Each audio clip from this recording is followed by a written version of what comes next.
In the spring of 1969, a young woman named Clara Hayes made a decision that would ripple through the life of our parish for the next 50 years. She was only 24 years old, a whisper of a thing against the backdrop of the great, brooding cypress trees and the heavy, humid air of the Louisiana bayou.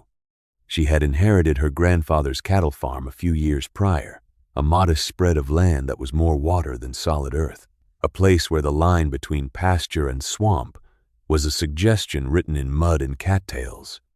The land was in her blood, but to the men who had known this earth their whole lives, she was still just a girl playing at a man's game, her hands too clean, her gaze too thoughtful. They watched her, not with malice, but with the patient, condescending certainty that she would eventually fail and sell out to one of them for a song. Let me tell you about the land that year. It was a year of profound contradictions, a year the earth itself seemed to be holding a fever.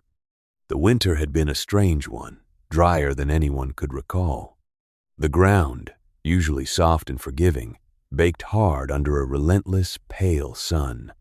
The clay cracked into a mosaic of deep fissures, and the bayous receded, leaving their bony knees of cypress roots exposed to the air. The old men like Silas Boudreaux, who had ranched this land since before the Second Great War, they nodded with satisfaction. A dry winter meant less rot, solid ground for their herds. It was, they declared, a good sign. They believed they knew the land's language, but they were only listening for the words they wanted to hear. They had forgotten how to listen for the silence, for the warnings whispered in the things that were absent. Clara listened. She had been taught by her grandfather, Elias, a man who moved across his land not like an owner, but like a guest in a great, wild house. He carried the soil under his fingernails and the scent of rain in his clothes. The land always speaks the truth, Clara, he used to tell her, his voice as slow and deep as the moving water. But it speaks in a language of patterns, not pronouncements. Most folks are too busy yelling their own plans at it to ever hear what it's trying to tell them. He taught her to read the rings of a stump, the flight of a heron, the color of the mud after a flood. He taught her that the land had a memory longer than any man's, and it never, ever forgot a debt or a kindness. Elias had kept journals, not diaries filled with feelings, but ledgers of the earth. Dozens of them, bound in cracking leather, filled with his spidery, precise script. He recorded rainfall to the 100th of an inch, noted the first day the cicadas sang and the last day the bullfrogs called. He tracked the weight of his calves against the phases of the moon and the prevalence of hoof rot against the height of the water table. To most, they would be a dry and dusty accounting of a farmer's life. To Clara, they were sacred texts, a map to understanding the very soul of her home. So, when the rains finally came in the spring of 1969, Clara watched differently than the others. It wasn't the gentle, soaking rain the land needed. It was a deluge, a biblical onslaught that came down not in sheets, but in solid gray walls of water. For weeks, the sky was a bruised purple, and the sound of rain on the tin roof of her small farmhouse was a constant deafening drum. The other ranchers celebrated. The drought was broken. The ponds were full. But Clara saw the truth. She walked her property line in a slicker and boots, watching the water. It wasn't soaking in. The hard-baked clay from the dry winter was acting like a ceramic bowl. The water simply pooled on top, vast and shallow, turning every dip and hollow in the land into a stagnant, sun-warmed pond. Her pastures became 1,000 mirrors reflecting the grim, gray sky. That night, she didn't sleep. She sat at her grandfather's old oak desk, the rain hammering down outside, and she pulled out his journals. She went back, year by year, looking for a similar pattern, a dry, hard winter followed by a sudden, wet spring. She found it in 1934. His entry for that year was different. The usually calm, observational tone was gone. replaced by a sense of urgency, of dread. He wrote of a fever year, a plague of the air. He described cattle driven mad, tormented into weight loss and sickness by a cloud of mosquitoes so thick it seemed to shimmer in the heat. He wrote that the air itself felt alive, and that the whining was a constant presence day and night. He had lost a third of his small herd that year. At the bottom of the page, he had written a single stark sentence. The still water bred a winged misery. Next time, the answer must come from the water itself. Clara closed the book. The rain on the roof sounded less like a promise and more like a threat. She knew what was coming. It wasn't just going to be a bad mosquito season. It was going to be a catastrophe. An explosion of life born from the perfect incubator she saw stretching for miles in every direction. The eggs were already there, dormant in the soil, waiting. Tens of millions of them. Billions. Waiting for this exact moment. She thought of her small herd, the legacy her grandfather had left her. She could see them in her mind's eye, their hides covered in welts, their eyes wild with the misery of 1 billion tiny vampires. She knew that smudge pots and sprays would be like trying to fight a flood with a teacup. The solution had to be bigger. It had to be biological. It had to come, as Elias had written, from the water itself. Now let me explain something about the natural order of the bayou. It is a place of voracious appetites. Everything is eating everything else, all the time. It is a constant, churning cycle of life and death. And in that cycle, the mosquito larva has one true, implacable enemy. An enemy that sees a stagnant pool full of wriggling life, not as a nuisance, but as a banquet. The bullfrog. Specifically, the bullfrog tadpole. A single tadpole, in its journey to becoming a frog, can consume hundreds, if not thousands, of mosquito larvae. They are silent, efficient, underwater eating machines.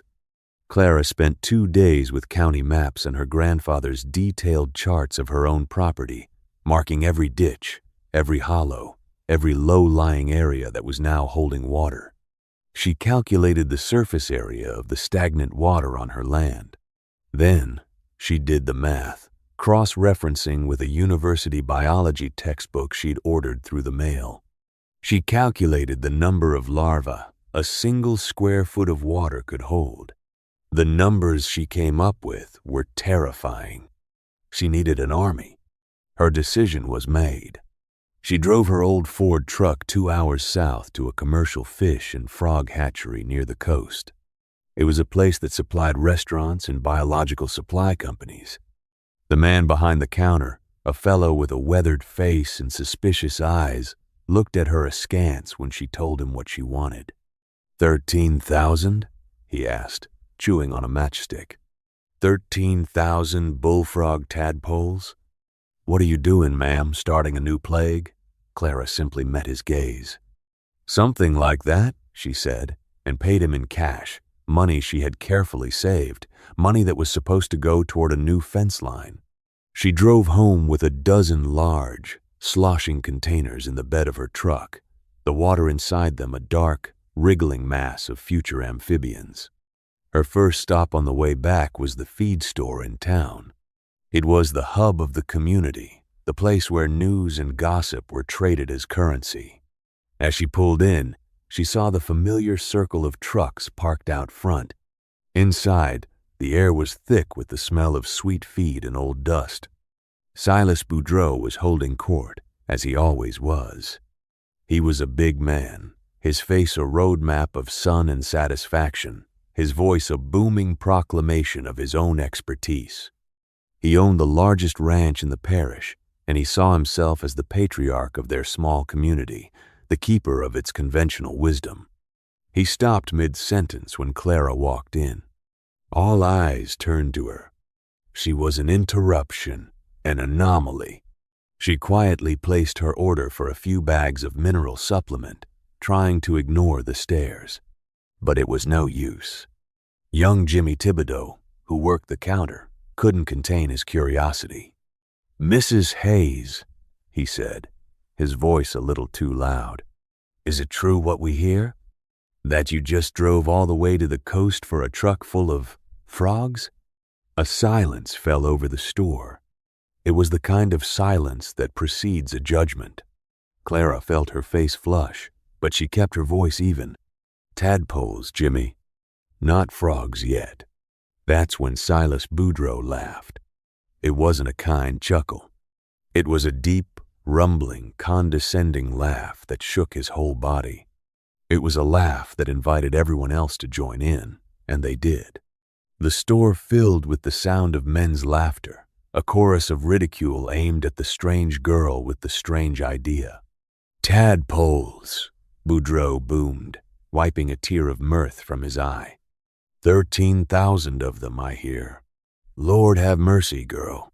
What do you plan to do with 13,000 tadpoles? Are you going to race them? Teach them to sing in a choir?" The men howled. One of them slapped his knee.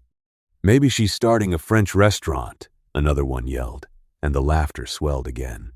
Clara stood there, her hands clenched at her sides. She felt small, foolish, exposed. Every doubt she'd had came rushing back. These were men who had worked this land their entire lives. They had survived droughts, floods, and hurricanes. What did she know that they didn't? She was just a girl with her grandfather's books. But then she thought of that entry, of the quiet certainty in his written words. She lifted her chin and looked directly at Silas Boudreaux. His eyes were still twinkling with amusement. "There for the water, Mr. Boudreaux," she said, her voice barely a whisper, but clear and hard as a diamond. Her quiet defiance only amused him more. "For the water?" he roared. "The water's got plenty in it already. You just put your money where it belongs, girl. In good feed and good fences. Not in frog bait." He waved a dismissive hand at her, turning back to his audience. The show over. The verdict had been delivered. Clara Hayes was a fool. She paid for her minerals and walked out, the sound of their dying chuckles following her into the humid afternoon air. The drive home was long. She felt the weight of their judgment like a physical thing. For the next 2 weeks, she worked in near total isolation. She became a creature of the dusk and dawn, wading into the murky water of the countless pools and ditches that dotted her land. With a fine mesh net, she carefully, methodically distributed the tadpoles. She didn't just dump them. She seeded them, introducing a few dozen here, 100 there, ensuring every single body of stagnant water on her 700 acres received its garrison of silent soldiers.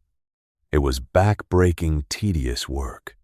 The mud sucked at her boots, and the air was thick and still. Her neighbors would sometimes watch her from their trucks on the road, shaking their heads with a mixture of pity and scorn. The story from the feed store had spread.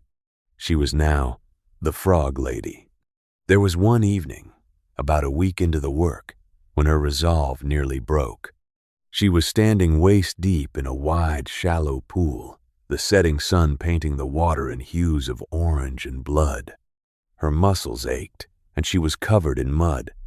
Across the parish, she could hear the distant sounds of life, a dog barking, a tractor rumbling home, the faint echo of laughter from a neighbor's porch.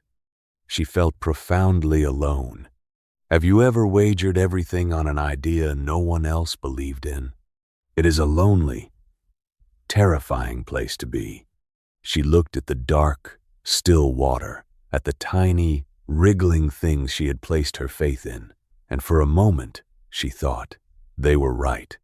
I am a fool. I have spent my fence money on a child's fantasy. She waded out of the water and sat on the bank, her head in her hands. The temptation to just give up, to sell the farm and leave this place of judgment was immense. But then she thought of Elias. She thought of his calloused hands, the quiet confidence in his eyes. He had faced ridicule in his time, too, for his strange ideas about crop rotation and leaving fields fallow. He had believed in listening to the land, even when the land told him to do something that seemed unproductive or foolish to others. That night, she didn't go back to the house. She went to the small shed where his journals were kept, and she sat there for hours, reading his words by the light of a kerosene lamp. She read about his triumphs and his failures, about his deep, abiding respect for the intricate systems of the natural world. And she found her strength again. It wasn't just her idea. It was his. She was honoring his legacy. She was finishing the last sentence he had started in 1934. The next morning, she was back in the water before the sun was up. A week later, the last of the 13,000 tadpoles had been released. And then she waited. The first sign that something was different was the silence. Usually, by late May, the evening air on her property would be starting to hum with the first scouts of the mosquito swarms. But her evenings were quiet. The only sound was the gentle lapping of water and the chirping of crickets. She would walk down to the edge of the ponds and shine a flashlight into the water. In the ponds on her neighbor's land, the beam would reveal a teeming, wriggling carpet of mosquito larvae. In her ponds, the water was clear. Her tadpoles were feasting. They were growing. They were working. Then, in the second week of June, the heat descended like a wet wool blanket, and the plague arrived. It came suddenly, as if a switch had been thrown. One day, the air was clear. The next, it was a living, whining, gray cloud. People spoke of it in hushed, horrified tones. You couldn't be outside for 30 seconds without being covered. They swarmed in through the tiniest cracks in window screens. The sound was a maddening, high-pitched keen that never, ever stopped. It was exactly as Elias had described it. A winged misery. The effect on the cattle across the parish was immediate and devastating. The poor animals had no escape. They were tormented relentlessly. Their hides were raised in a solid mass of welts. They stomped and ran in panic, trying to escape the inescapable, burning precious energy and losing weight at an alarming rate. Milk production in the dairy herds fell by more than half overnight. Calves, weaker and more vulnerable, began to sicken and die. The vet made a fortune, driving from farm to farm, dispensing medicines that offered only temporary relief. The air, thick with the whine of insects, was now also thick with the smoke of smudge pots, a greasy, acrid smoke that choked man and beast alike and did almost nothing to deter the swarm. Silas Boudreau was hit the hardest. His vast herds, his pride and joy, were in a state of constant, panicked agony. He lost 3 calves in the first week. His prize-winning bull, a magnificent animal worth more than Clara's entire farm, contracted a fever and went down, its powerful body trembling with sickness and exhaustion. Boudreau's booming voice was gone, replaced by a strained, desperate rasp as he shouted orders at his farmhands. His ranch, once the model of prosperity, had become a vision of hell. But on Clara's farm, there was peace. It was the strangest, most miraculous thing. You could literally see the difference at her fence line. On one side, a frantic, tormented herd, surrounded by a visible, shimmering haze of insects. On her side, calm. Her cattle grazed peacefully, their tails flicking lazily in the afternoon sun. The air was clear. There was no whining. At night, a new sound filled the air on her property. It was a symphony, a deafening, throbbing chorus of deep, resonant juggorums. Her tadpoles had become frogs, thousands of them, a great croaking army that sat on the banks of every pond and ditch, their golden eyes gleaming in the moonlight. They had eaten the plague in its infancy, and now they sang a nightly anthem of victory. Her farm became an island, a sanctuary in the middle of a war zone. People started driving by slowly, staring in disbelief. They saw her cattle, fat and healthy. They saw her, moving among them, her face calm, her hands not swatting at the air. The whispers about the frog lady started again, but this time the tone was different. It wasn't ridicule. It was awe. It was confusion. It was the dawning, uncomfortable realization that they had laughed at the one person who had seen the truth. One afternoon, about a month into the plague, a dusty truck rumbled down Clara's long driveway. It was Silas Boudreau. He parked by the barn and got out slowly, like an old man. He looked tired and defeated. He didn't approach her directly. Instead, he walked over to the fence and just stood there for a long time looking at her cattle. He watched them graze, their hides sleek and untroubled. He listened to the quiet, to the profound and shocking absence of the whining torment that had consumed his own life for weeks. Finally, he turned to her.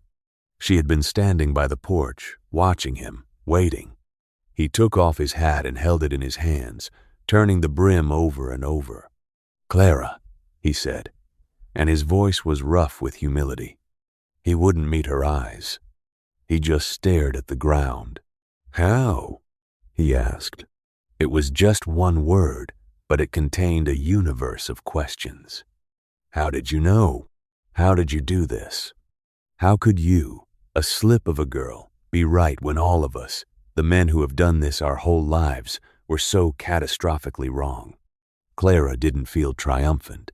She just felt a quiet sense of peace, of a circle being closed. She walked over to him, stopping a few feet away. "My grandfather," she said softly. "He taught me to watch the water. He taught me to read the patterns." Boudreau finally lifted his head and looked at her. The arrogance was gone from his eyes, replaced by a weary, grudging respect. "We all laughed at you," he said, his voice cracking. "In the feed store, I led them. I called you a fool." He shook his head slowly. "I was the fool, Clara. We were all of us blind, arrogant fools." He paused, then asked, Is there anything I can do? My herd is ruined. I'll be lucky to break even this year." Clara thought for a moment. She could have been cruel. She could have reminded him of his words, of his laughter. But that wasn't her grandfather's way. "The frogs are starting to move on now that the water is receding," she said. "But the lesson isn't in the frogs, Mr. Boudreau. It's in the listening." That day was a turning point. Silas Boudreau, the patriarch, had been humbled. He told everyone what he had seen, and he told them he had apologized. The laughter stopped for good. In its place grew a legend. The story of the frog year of '69, and of the quiet young woman who had saved her farm by listening to the wisdom of the dead and the language of the land. Let me tell you about the rest of her life. Clara Hayes never became the biggest rancher in the parish. She never bought up all the land she could, never leveraged herself with debt to expand. Her farm remained a modest, prosperous place. But she became the wisest, the one the other farmers came to, hats in hand, when the weather turned strange or the land acted in a way they didn't understand. They would come to ask her what she was seeing, what the patterns were telling her. She would invite them in, pour them coffee, and they would talk, not about markets or prices, but about the soil, the water, and the sky. She taught them, little by little, to listen the way her grandfather had taught her. Over the next 40 years, her methods slowly seeped into the farming practices of the whole area. People started paying more attention to drainage, to the health of their ponds. They began to understand that the land wasn't a machine you could force your will upon, but a complex, living partner that had to be respected. They learned that the most powerful solutions were often not the most expensive, but the most observant. Clara grew old on that land. Her hair turned the color of Spanish moss, and her face became a beautiful map of her own, etched by the same sun and wind that had shaped the landscape she loved. She passed her grandfather's journals, now even more worn and fragile, on to her own granddaughter, a girl with the same quiet, watchful eyes. She taught her how to read them, not as history, but as a living guide. The men in the feed store that day, they saw a young woman making a foolish purchase. They saw 13,000 tadpoles as a joke, a waste of good money. They saw the world in terms of profit and loss, of conventional wisdom and established practice. They could not see the invisible threads connecting the dry winter to the hard earth to the standing water, and the standing water to the coming plague. Clara saw it all. She had been taught to see the whole story, not just the page in front of her. She didn't buy tadpoles that day. She bought peace. She invested in balance. She paid a debt to the land with a little bit of foresight, and in return, the land protected her, rewarding her not with explosive wealth, but with something far more valuable, a lifetime of quiet, resilient prosperity. The land remembered. It always does.